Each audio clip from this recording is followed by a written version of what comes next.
All right, good morning, everyone. I am Amita, co-founder of Nourish Talk, a platform for natural and holistic medicine. In our educational series today, we have internationally renowned Ayurveda physician, Dr. Gaurang Joshi from India. Dr. Joshi has written 50 plus research papers on dermatology and oncology. He's also president of International Psoriasis Foundation. Welcome, Dr. Joshi. Namaste, namaskar everybody. Good So, morning to the people in the Los Angeles or California and USA. Good afternoon the people who are watching from Europe, and good night to all our viewers watching this live from India. It's really a pleasure to be here with the continuation of the series on skin disorders. So nice to meet you, Amita, again. Thank you. yes. So I just want to remind that this is an interactive Q&A session, and this is a series on skin diseases, and we are focusing on psoriasis as a part 1. And last time we had talked about an overview of psoriasis, what are the different causes. So I want to continue on the continuation of what causes from an Ayurveda point of view psoriasis. So maybe we can just start with that, and then we will go into the foods that you should avoid if you have psoriasis. So over to Dr. Joshi now. Yes, Amita, thank you. It's very interesting because Ayurveda believes that your diet and your lifestyle, they are the main positive factors, particularly for skin disorders. Not only skin disorders, but I firmly believe that all other disorders also. um, the main positive factors is your bad food habits and bad lifestyle. So today we'll just moving ahead in this concept. According to Ayurveda, what are the positive factors for the skin disorders? So according to Ayurvedic classic, the word Nidan that is we are using for this carries two meanings. Positive factor. First meaning is positive factor, and second is diagnosis. So it is very important to know the cause of the disease, because if any disease, if where the cause is known, treatment become very easy. Why is it? Because the first line of treatment in Ayurveda, that is called Nidana Parivarjana, means to avoid causative factor. By avoiding causative factors, you can treat the disease by 50, 60 or 70% most of the time. So we need to know first Nidana, that is called causative factor. And it is in this slide only the Chikitsa has been defined as Nidana Parivarjanam that I already told you. So there are two types of main causative factors for skin disorders. That is, first is Bahya, means external or exogenous, and second is Abhyantar, means internal, endogenous. So these are the two main causative factors. From first is from internally, second is from externally. There are two main types of utilization of Nidana. This word Nidana. First is Roga Para, means for the diagnosis purpose. And second for Roga Chikitsa, means for the disease management. So Nidana word is used in Ayurvedic text. It is for two different purposes. First is for the diagnosis of the disease or causative factors, and second for the disease management. So Nidan works in three ways in Ayurveda. Dosha Dushyakara means first, if you have some causative factors by either by diet or by lifestyle or any other causative factors, your bad habits, that vitiated those doshas, and this dosha further vitiated the dhatus.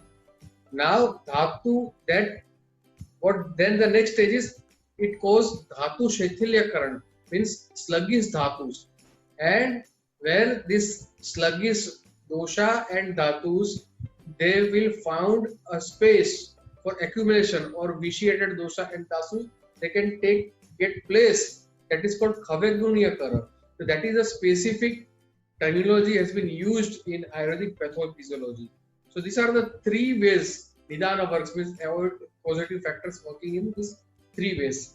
So we all the time need to know what is the diagnostic causative factor, which dosha is vitiated, which dhatu is getting involved, and where they are getting situation or situated. So these are the three work of Nidana.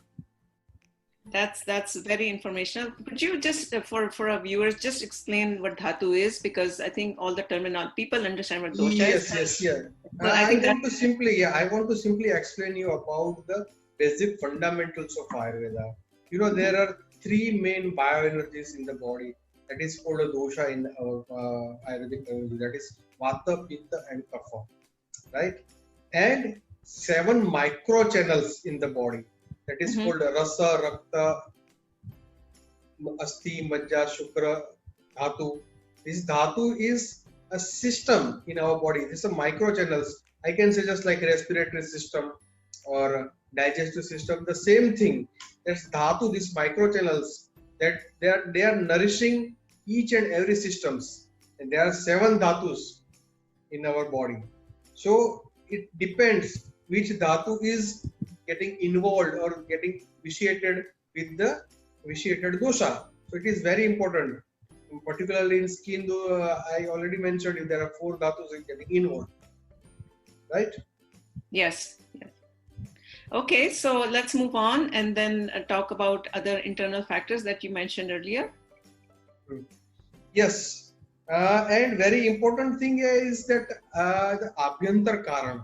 Now we are switching over to one more part of the pathophysiology. So internal causative factors that I already told you that there are I can say three doshas, particularly Vata, Pitta, and Kapha. We are talking about psoriasis. So here the main two doshas are involved. That is Vata and Kapha. Later on, Pitta is getting involved. And four dhatus, that is Tvaka means skins, Rakta means blood, Mausa means muscles, and Lasika means lymph, which are the vitiated by this morbid doshas. And these seven dravyas or these seven factors are collectively termed as Prakruti, or this is called Vikruti actually, Vikruti, because they are vitiated with by the positive factors and they are producing the disorders. Okay. No, I think now it's clear. So, and then let's talk about external factors Yes. as well, as you pointed out initially. Yes. So now we are going toward the external factors. So that's important is your diet, your ahar. Improper dieting means excessive eating, taking of meat, particularly in the West, people are taking red meat because they believe that it contains lots of vitamins, minerals, proteins, and everything, and that's why they are taking red meat. Particularly, as per Ayurveda, we advise people to avoid the red meat or meat with the milk or taking meal soon after the previous meal, taking of fish with milk. So it's a kind of inappropriate food combination, or we can say opposite diet. Excessive intake of hayana or kakmachi or excessive intake of milk, curd, buttermilk may be included under this group. So there are lots of things that are there are lots of combination in our food that what we are taking daily. Most of the food combination they are inappropriate, and that are the main positive factor. For example, I would like to tell you if somebody is eating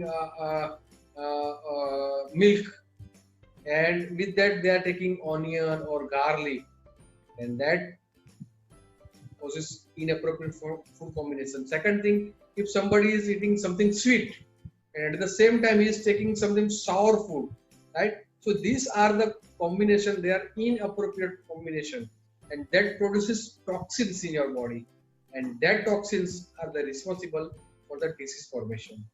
Now lifestyle is also one of the very important factor in each and every disorders, not only skin disorder. I want to emphasize on that it's responsible for each and every disorders like suppression of natural urge, suppression of vomiting or sudden switching over from apatarpan to santarpan. Apatarpan means if you are doing fasting, for example, if you are today you are on the fasting and tomorrow you are taking very heavy food, means apatarpan to santarpan means today is fasting and tomorrow you are taking very heavy meal.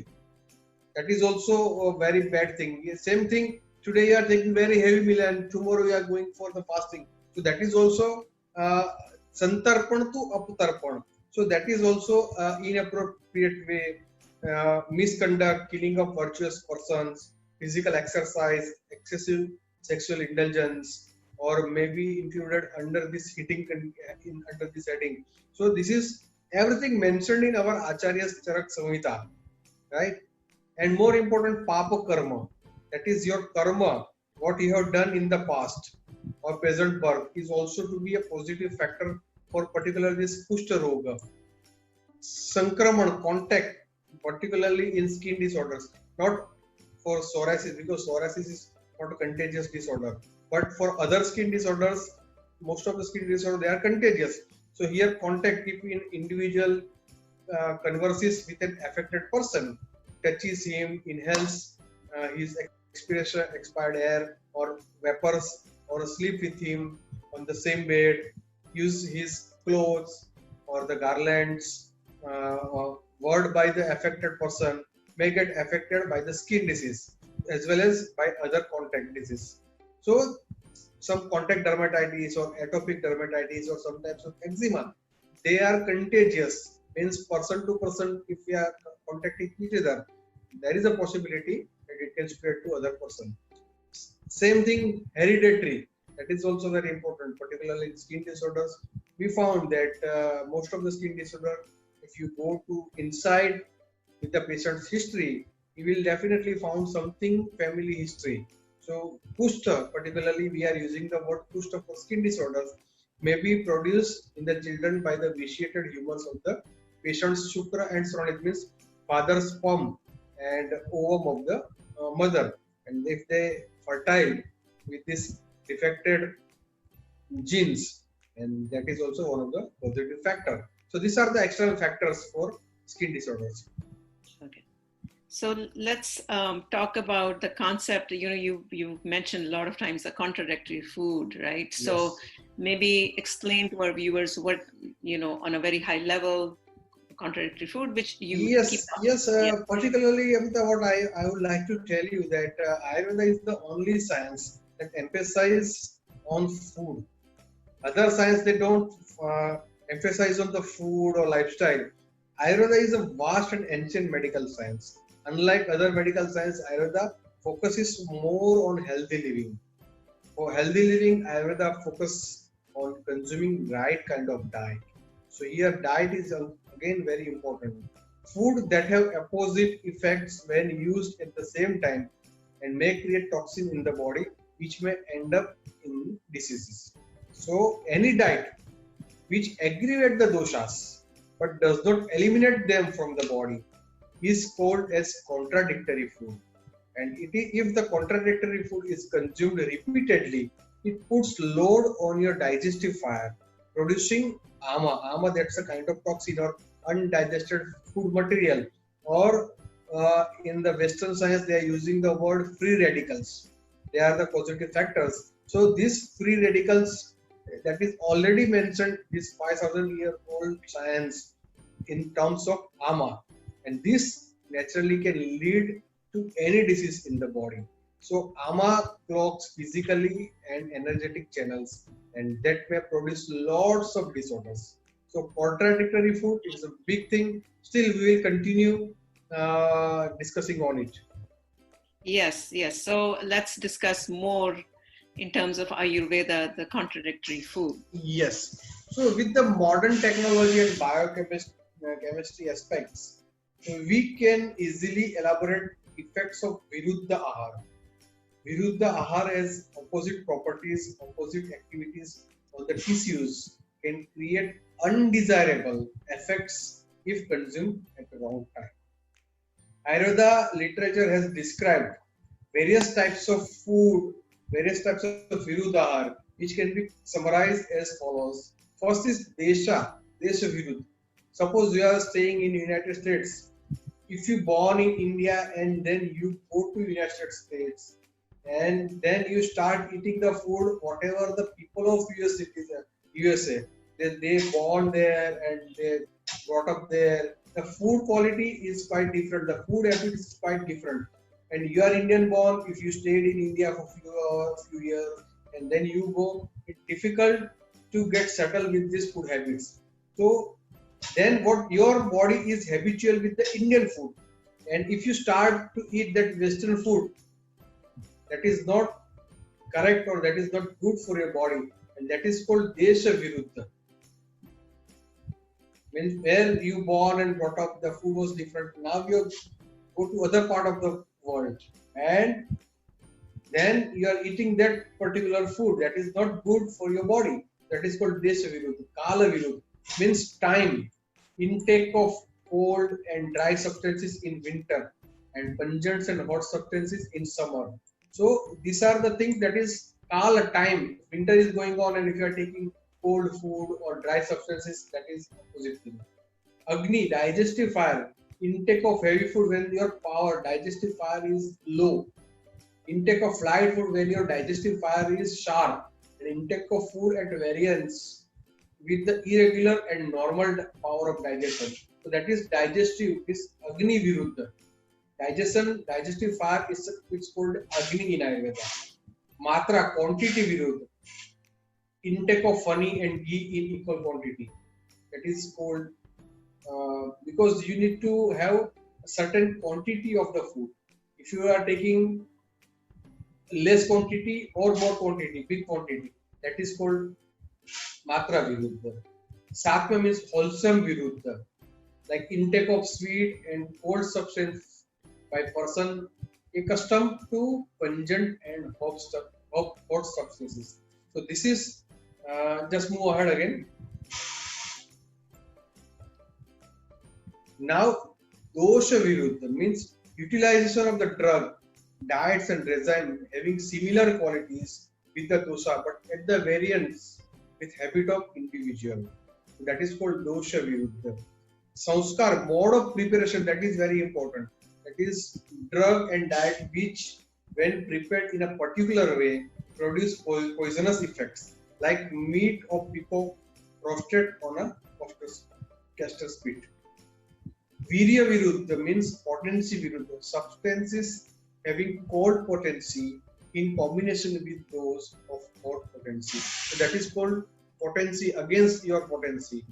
Koshta Viruddha means to give less quantity with less potency and less tool forming food to a person of costly oil.